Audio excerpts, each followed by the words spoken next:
మరి ఇప్పుడు శ్రీమంతుడు సినిమా చూసిన తర్వాత అనుకోవచ్చా, ఇప్పుడు మహేష్ బాబు కానీ, శృతి హాసన్ కానీ, ప్రకాష్ రాజ్ కానీ వీళ్ళందరూ ఊర్లు దత్తత తీసుకుంటున్నారు, కారణం ఏంటంటారు? వాళ్ళు నాకు తెలిసి సినిమా వాళ్ళందరూ ఎక్కువ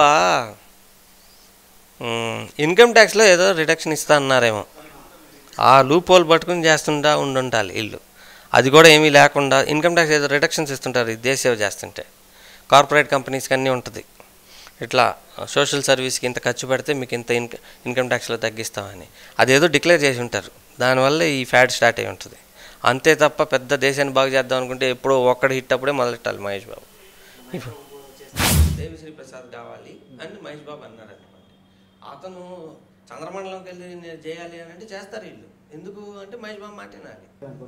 ఎక్కడ చేతనంతో అక్కడ చేస్తారు. చేతకాన్ని అడిగితే భలే ఉంది మీరు. తను బాగుంది మ్యూజిక్ డైరెక్టర్ అండి. అటువంటి మ్యూజిక్ డైరెక్టర్ రాజమౌళికి అవసరం. అన్నయ్య రిటైర్ అయిపోతున్నాడంటే నా బాధ అంతా రాజమౌళికి ఎవరు చేస్తారు పెద్దన్న తప్ప అన్న బాధే నాలో ఉంటుందండి. దాని తర్వాత ఎవరు తీసుకుంటే బాగుంటుందంటే ఏఆర్ రెహమాన్ లాంటి వాడు తీసుకోలేమో. రియల్ లైఫ్లో ఇంకా ఫైట్ చేయలేదు, నాకు ఎవరు అంత ఫైట్ చేసి రాలేదు. వచ్చినప్పుడు నేను కూడా ఫైట్ చేస్తాను.